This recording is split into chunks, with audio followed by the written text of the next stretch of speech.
de Deus com vocês, que se encontra em 1 Samuel, capítulo 8. Assim diz a palavra do Senhor. Tendo Samuel envelhecido, constituiu seus filhos por juízes sobre Israel. O primogênito chamava-se Joel, e o segundo Abias, e foram juízes em Berseba. Porém, os seus filhos não andaram pelos caminhos dele. Antes, se inclinaram à avareza e aceitaram subornos e perverteram o direito. Então os anciãos de todo Israel se congregaram e vieram a Samuel a Ramá. E lhe disseram: Vê, já estás velho, e os teus filhos não andam pelos teus caminhos. Constitui-nos, pois, agora um rei sobre nós, para que nos governe, como tem todas as nações. Porém, esta palavra não agradou a Samuel quando disseram: Dá-nos um rei, para que nos governe. Então Samuel orou ao Senhor. E disse o Senhor a Samuel: Atende a voz do povo em tudo quanto te diz, pois não te rejeitou a ti, mas a mim, para que eu não venha reinar sobre ele. Segundo todas as obras que fez desde o dia que o tirei do Egito até hoje, pois a mim me deixou, e a outros deuses serviu, assim também o faz a ti. Agora, pois, atende a sua voz, porém adverte-o solenemente e explica-lhe qual será o direito do rei que houver de reinar sobre ele. Referiu Samuel todas as palavras do Senhor ao povo que lhe pediu um rei, e disse: Este será o direito do rei que houver de reinar sobre vós. Ele tomará os vossos filhos e os empregará no serviço dos seus carros e com os seus cavaleiros, para que corram diante deles. E porá uns por capitães de 1.000 e capitães de 50, e outros para lavrarem seus campos e ceifarem suas messes, e outros para fabricarem suas armas de guerra e os aparelhamentos de seus carros. Tomará vossas filhas para perfumistas, cozinheiras e padeiras. Tomará o melhor das vossas lavouras, das vossas vinhas e dos vossos olivais, e os dará aos seus servidores. As vossas sementeiras e as vossas vinhas dizimará, para dar aos seus oficiais e aos seus servidores. Também tomará os vossos servos e as vossas servas e os vossos melhores jovens e os vossos jumentos e os entregará ao seu trabalho. Dizimará o vosso rebanho e vós lhe sereis por servo. Então naquele dia clamarei por causa do vosso rei que houverdes escolhido, mas o Senhor não vos ouvirá naquele dia. Porém, o povo não atendeu a voz, Samuel, e disse: Não, teremos um rei sobre nós, para que sejamos como também são todas as nações. O nosso rei poderá governar-nos e sair diante de nós e fazer as nossas guerras. Ouvindo, pois, Samuel todas as palavras do povo, as repetiu perante o Senhor. Então disse o Senhor a Samuel: Atende a sua voz, estabelece-lhe um rei. Samuel disse aos filhos de Israel: Volte, cada um, para a sua cidade. Palavra de Deus às nossas vidas. Em Cristo Jesus. Deixa eu só organizar minha tela aqui, meus irmãos, para que eu possa conseguir ler aqui o esboço da mensagem que escrevi também nesta manhã para nós.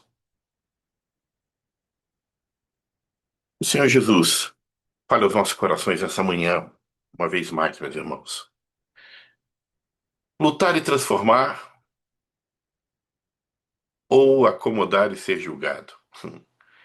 O capítulo 8 de 1 Samuel é um dos textos mais perturbadores das Escrituras Sagradas, porque ele revela algo que não mudou com o tempo. O coração humano prefere o conforto à obediência, a aparência à fidelidade e o controle humano ao governo de Deus. Até o capítulo 8, uma história havia sido escrita. Deus comandava Israel. Se vocês lembram bem, o povo tinha juízes. Deus estabelecia juízes, baixava juízes. Quando o juiz deixava de fazer o que agradava ao Senhor, o Senhor o retirava e colocava outro. E durante o tempo de paz não havia essa figura que comandasse a terra e de tempo em tempo Deus ia fazendo conforme a sua vontade. Mas o coração do povo começa a olhar ao redor e ver que todas as nações têm um rei. Uma coisa que a gente precisa lembrar especificamente sobre 1 Samuel 8 é que Israel não estava vivendo uma crise econômica. Não estava sendo derrotado militarmente. Não estava sem direção espiritual. A verdade, meus irmãos, que é dura e cruel. Israel estava cansado de Deus. E isso é pior do que qualquer perseguição externa. Era o que passava dentro do coração deles. Eles queriam um rei para que possam ser iguais a todas as outras nações da terra. Essa frase não é um pedido inocente, é um ato de traição espiritual. É um grito de um povo que diz: não queremos mais depender do Deus invisível. Queremos algo palpável. Queremos algo previsível. Algo que nos poupe do esforço da fé. E Deus, naquele dia, fala uma das frases mais arrepiantes, talvez algo duríssimo de ouvir, e espero em Cristo Jesus que jamais possamos escutar algo semelhante, porque naquele dia Deus consola Samuel com uma triste realidade. Não é a ti que te rejeitaram, Samuel. Não é sobre você. Eles estão rejeitando a mim. E sabe, meus irmãos, todas as vezes que o povo de Deus quer ser como o mundo, Deus se torna desnecessário. Todas as vezes que o povo de Deus almeja mais as coisas do mundo do que as coisas que vêm da parte do Senhor, Deus se torna desnecessário. O projeto de Deus para Israel nunca foi assimilação, mas um testemunho. Israel não foi chamado para copiar as outras nações, mas para revelar o caráter de Deus a todos os povos do mundo. Escute bem. O problema é que o povo começou a medir o sucesso por uma régua errada, por um padrão que não era o padrão divino. O que agradava o coração deles naquele momento era a aparência, a estrutura, o modelo político, a eficiência humana. O que Israel não compreendeu era o poder que estava sobre ele, a promessa que repousava sobre quem eles eram. E quando o povo olha para fora e deseja ser como os outros, revela algo triste e terrível. O seu coração, sabe? O seu coração, aquilo que estava na vida deles, eles já não enxergavam o valor do que Deus estava fazendo na vida deles.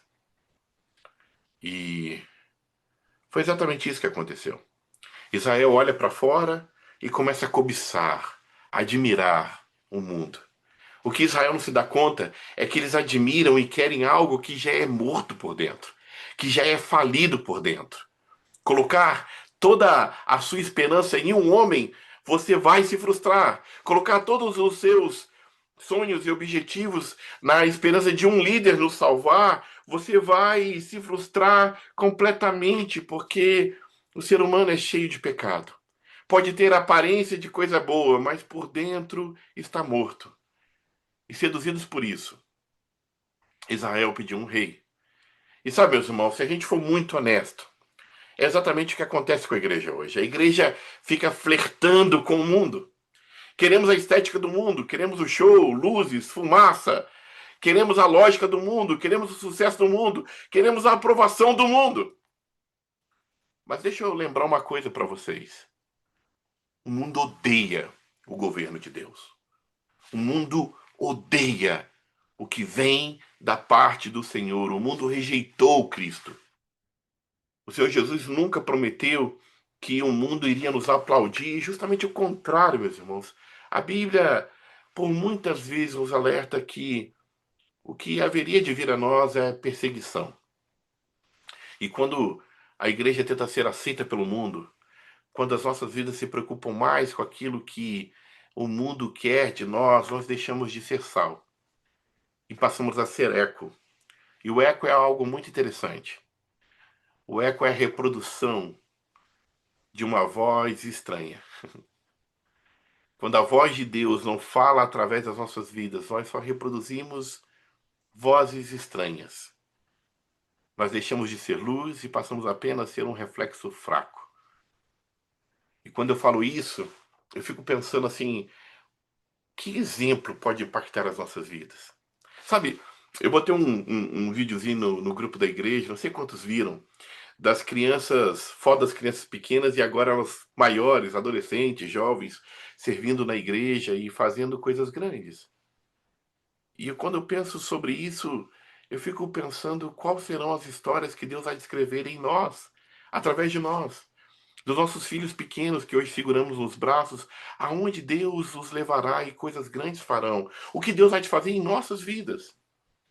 E essa semana eu também compartilhei a história de uma família missionária que morreu e eu lembrei de um outro missionário, um missionário escocês que era médico e que dedicou a vida inteira dele para servir o Senhor na África, chamado David Livingstone. Ele sumiu durante um tempo. E aí, por volta do século XIX, um jornalista, explorador, chamado Henry Stanley, ele foi enviado para a África para buscar David Livingstone, onde está esse homem. O jornal que ele trabalhava chamava New York Herald. E a verdade é que Stanley foi para a África não em busca de Deus, ele foi em busca de uma história. Foi por fama, foi por dinheiro, foi por prestígio. E essa história é interessante que ela é bem relatada de diferentes maneiras. Quando nós pensamos no outro homem que estava lá, diferente da África, de outra nação que era o Livingstone, ele estava ali não por estas coisas. Ele não estava em busca de fama, riqueza, dinheiro. Ele estava desaparecido não por descuido, mas por entrega. Aquele médico missionário havia escolhido permanecer entre os povos africanos. E a história dele é fantástica, porque ele combateu o tráfico de escravos, ele cuidava de doentes, anunciava o evangelho, mesmo em custo da sua própria vida. Uma das histórias mais especiais sobre o Livingstone é que, em uma das ocasiões, um leão atacou a aldeia e ele se colocou à frente do leão e ele foi atacado, mordido, ao ponto da mordida do leão quebrar o seu próprio braço. E quando aquele homem, o Stanley, chegou lá, ele foi impactado não pela pregação de Livingstone, mas como ele vivia. Ele não foi confrontado por explicações teológicas, mas pela vida dele. Ele observou o Livingstone todos os dias. Ele viu como ele tratava as pessoas, ele ouviu o que os africanos diziam a seu respeito. Ele percebeu que aquele homem vivia exatamente o que pregava. E naqueles dias, o Livingstone já estava mais idoso, doente, pobre, isolado, mas inabalável. Aquele jornalista cético não cria no cristianismo. E mais tarde, quando ele retorna, ele escreve uma nota que mostra o impacto que ele viveu naqueles dias na África. Ele diz assim: agora creio que há um Cristo, porque há um Livingstone. Agora eu creio que há um Cristo, porque eu vi este homem. Quando Livingstone finalmente morreu, o coração dele foi arrancado e foi enterrado na África. O seu corpo voltou para o Reino Unido, né, para a Escócia e para o Reino Unido. Na verdade, partes do corpo dele foram divididas em diferentes museus. Mas quando nós estivemos na Escócia, eu e o pastor Ivete, nós fomos no Huntaria Museum. E nesse museu a gente não viu uma estátua, nem uma frase bonita, mas lá tinha o osso do braço dele que havia sido quebrado pelo leão. E aquilo não é uma metáfora. É o preço real de uma vida governada por Deus. Sabe? De alguém que se entregou completamente para fazer a obra do Senhor. O problema de hoje, meus irmãos, é que o mundo não acredita em Cristo, não porque a palavra não é pregada, é porque o mundo não consegue ver Cristo em nós. O apóstolo Pedro diz: vocês são pedras vivas. E pedras vivas incomodam, meus irmãos. Pedras vivas não se encaixam na estrutura morta desse mundo. As pedras vivas, elas denunciam o erro, o pecado. As pedras vivas mostram que a nossa esperança está fundamentada em algo que é maior do que nós mesmos. Por isso nós somos chamados a lutar. E não a terceirizar a nossa fé. E não terceirizar as nossas responsabilidades. Por trás do grito, queremos um rei, havia algo mais profundo, um cansaço espiritual. Até aquele momento, eles viviam um sistema teocrático, um sistema que era governado por Deus. E isso exigia participação, responsabilidade, discernimento, obediência coletiva. Deus governava, mas o povo precisava caminhar junto. Agora, ter um rei como as outras nações, aparentemente era algo mais fácil. Era alguém que guerreasse por eles, alguém que decidisse por eles, alguém que resolvesse todas as questões que inquietavam a vida deles, alguém que assumisse o peso do compromisso. E assim o povo poderia, de alguma maneira, se acomodar e dizer: agora é trabalho do rei. Que o rei se vire com os problemas, que o rei cuide agora de nós, porque está sobre os ombros dele. Enquanto o governo de Deus exigia envolvimento, o reinado humano oferecia terceirização. E aqui, meus irmãos, está um engano mortal. Toda fé terceirizada termina em escravidão. Deixa eu explicar isso. Toda fé terceirizada termina em escravidão. Se a sua fé depende de vídeos de Reels, de TikTok, Instagram, sei lá onde você está vendo, se sua fé é só baseada em histórias do que os outros viveram, se sua fé não é fruto da sua busca de Deus, da sua experiência pessoal, meus irmãos, se tudo que você vive é por conta daquilo que você ouviu de outras pessoas e não da realidade da sua vida, você está terminando numa escravidão. E isso também se aplica, deixa eu falar algo, nem é o tema da mensagem, mas toda vez que terceirizamos, levamos aqueles que estão ao nosso redor à escravidão. Quando um pai deixa de ser o marido, deixa de ser o pai dos seus filhos e terceiriza a outros, terceiriza ao YouTube, terceiriza a escola, terceiriza até a própria igreja,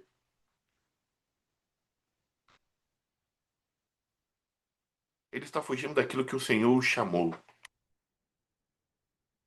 E isso é muito duro, meus irmãos. Porque naquele dia Samuel avisou Israel. Ele avisou as nossas vidas. Ele disse assim: olha, esse rei que vocês estão tanto querendo, ele vai tomar os seus filhos. Ele vai tomar seus campos. Ele vai tomar sua força.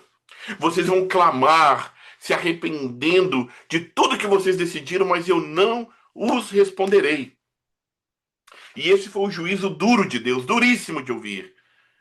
Deus permitiu que Israel tivesse exatamente o que pediu. Sabe, meus irmãos, isso é muito duro.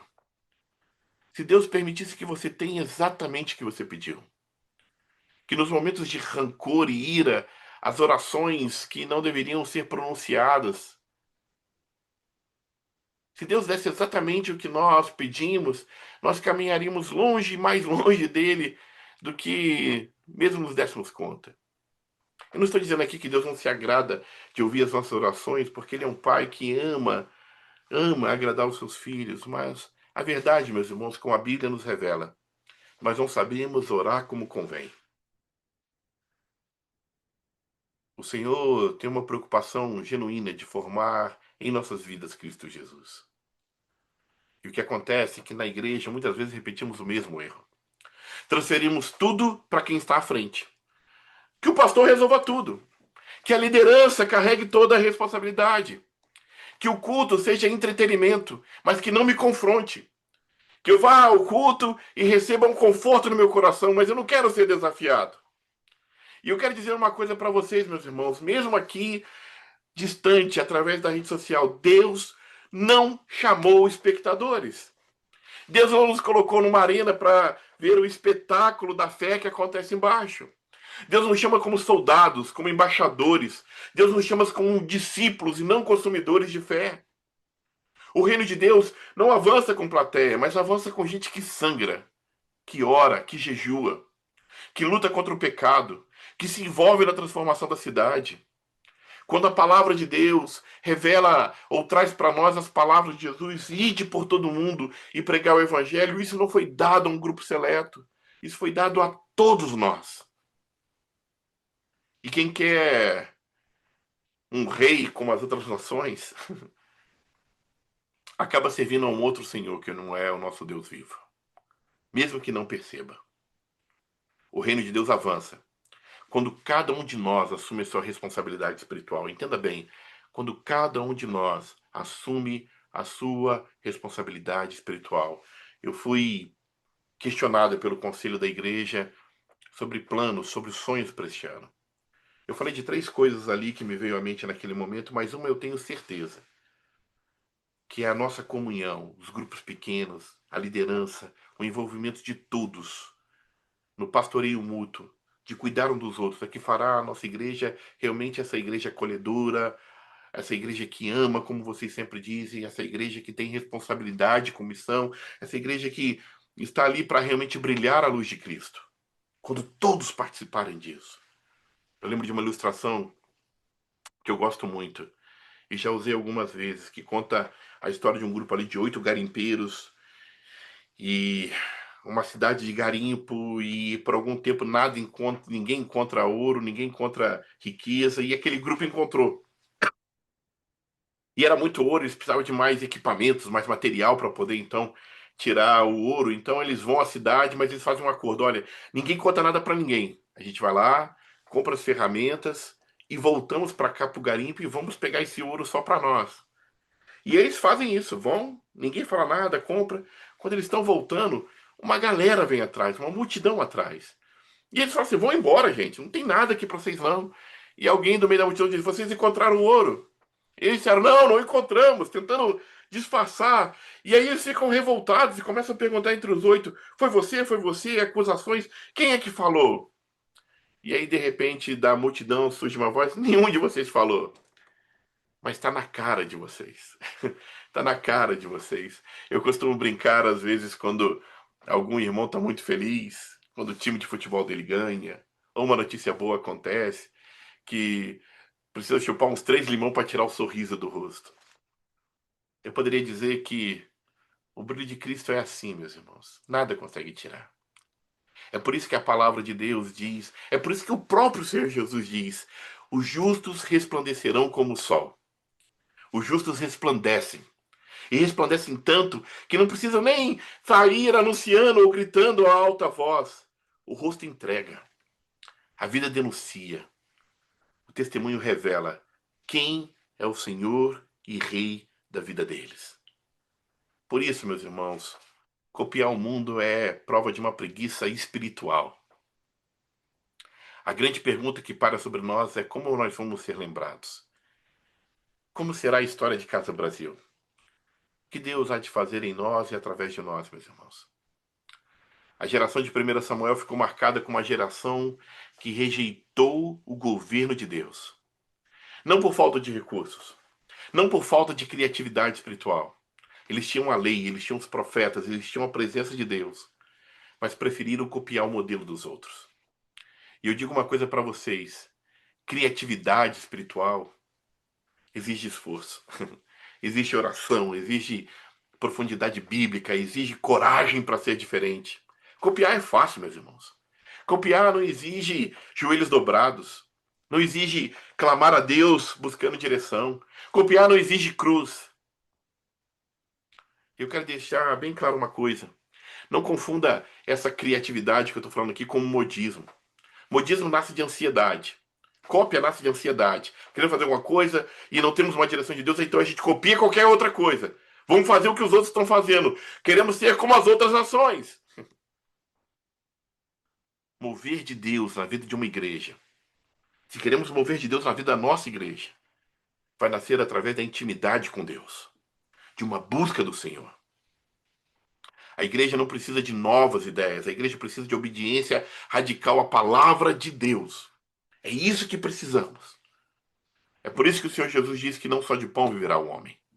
Deus sempre levantou jovens, homens e mulheres que atenderam o seu chamado para poder mudar a história.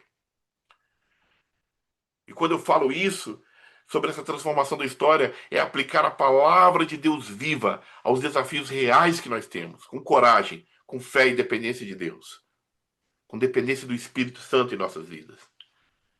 Se nós obedecermos o chamado de Deus, Deus é capaz de fazer grandes coisas em nós.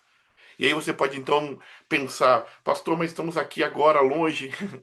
Talvez a pergunta seja outra: por que estamos fazendo isso? Para que um Zoom? Tá frio, vamos tomar chocolate quente, vamos dormir até mais tarde.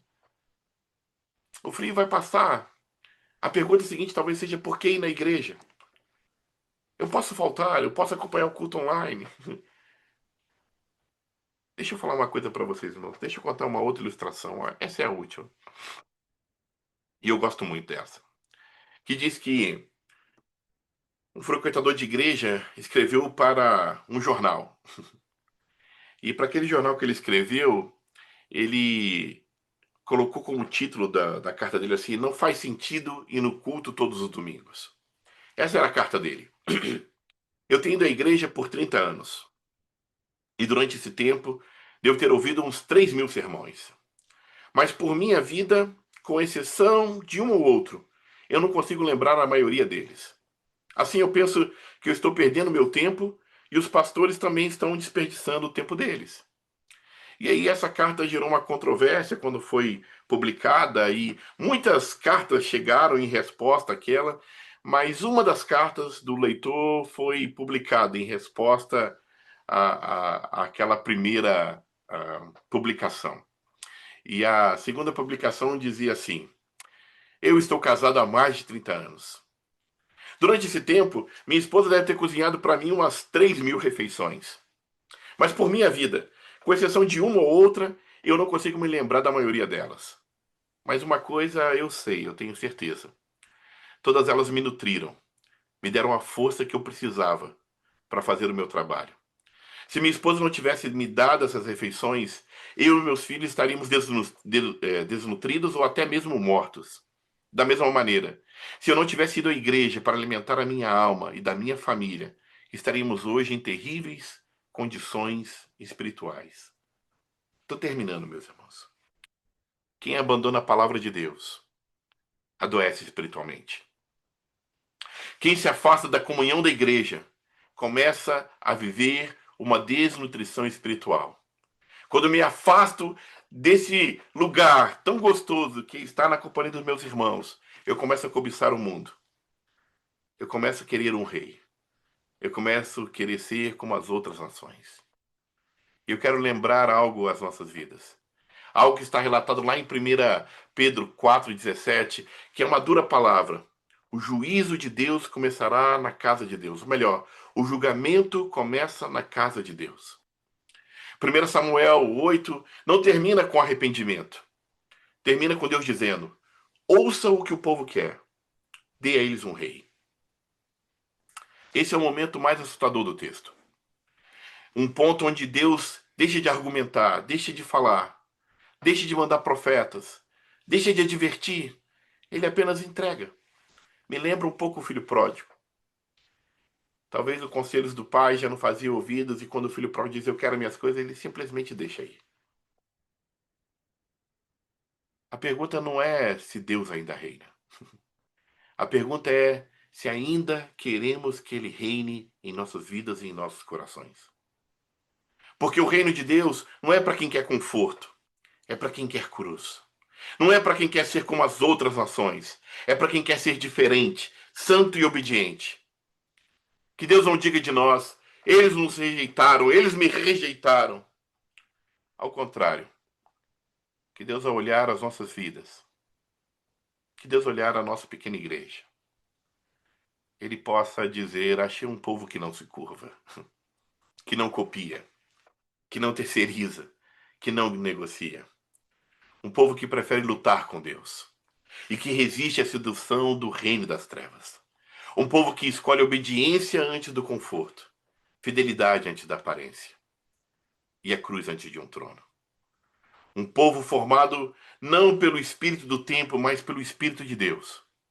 Um povo pelo qual o mundo saberá e terá certeza, meus irmãos, quando ver a cada uma das nossas vidas que Cristo Jesus verdadeiramente reina. Que Deus nos abençoe em Cristo Jesus. Que o Senhor reine em nossas vidas. Que nós não venhamos ser ou desejar ser como as outras nações. O que nós temos é único. Eu sei que cada um de nós aqui vem de uma experiência única de fé, de igrejas, de histórias tão diferentes. Mas, meus irmãos, Deus está fazendo algo novo em Casa Brasil. Deus está fazendo algo novo em nossas vidas. Deus vai usar as nossas vidas para aperfeiçoar a obra dele em nossos corações. E eu tenho certeza, se nós atendemos o chamado de Deus, se nós não cedemos à preguiça espiritual, se nós confiarmos naquele que é fiel para cumprir todas as suas boas promessas, Deus vai te fazer grandes coisas em nós e através de nós. para a glória de Cristo Jesus. Amém e amém. Eu quero fazer algo, aproveitando essa oportunidade de Zoom aqui. Eu vou dividir a gente em pequenos grupos. E vai ser bem rapidinho. 10 minutinhos ali no pequeno grupo. Depois a gente volta no grupo total, porque eu quero ainda, essa manhã, juntos, fazer uma oração. A gente tem um aniversariante hoje. Nosso irmão Marcos está fazendo aniversário hoje. Eu não sei se ele está aqui no Zoom. Mas também o seu Carlos vai embora amanhã. Eu queria orar com o seu Carlos. Mas antes da gente fazer esses dois momentos, eu queria te dar só 5, 7 minutinhos. Vai ser mais que isso, não, meus irmãos. Para você, no grupo pequeno, responder uma única pergunta. Uma única pergunta no grupo pequeno. Quando você estiver no seu grupo pequeno, responda isso. Ah, o que Deus está te chamando a fazer? Qual a obra que Deus está te chamando para fazer hoje? Sabe, meus irmãos? E eu falo isso de coração. Talvez você está terceirizando, achando que é responsabilidade de outra pessoa. Eu tenho certeza do que eu vou afirmar. Deus derramou dom sobre a vida de cada um de nós aqui. E se nos afastarmos da comunhão do Senhor, se nos afastarmos da vida da igreja local, se deixarmos de participar dos grupos pequenos, participar do ministério que Deus concedeu em nossas vidas, nós vamos ser como Israel. Nós vamos ser exatamente como Israel. Vamos ser um povo que decidiu pelas próprias pernas caminhar para longe do Senhor. Então a pergunta é sincera. Não é sobre o que você acha do outro, não. Não estou nem perguntando do outro. Se alguém não quiser responder, tudo bem. Mas eu queria que nos grupos pequenos você entendesse assim, qual é o chamado de Deus para sua vida hoje. Eu tenho certeza que Deus tem um chamado para cada um de nós. E depois nós vamos orar para que Deus nos dê a coragem de dizermos sim ao chamado de Deus para as nossas vidas. Então eu vou dividir em grupos pequenos aqui.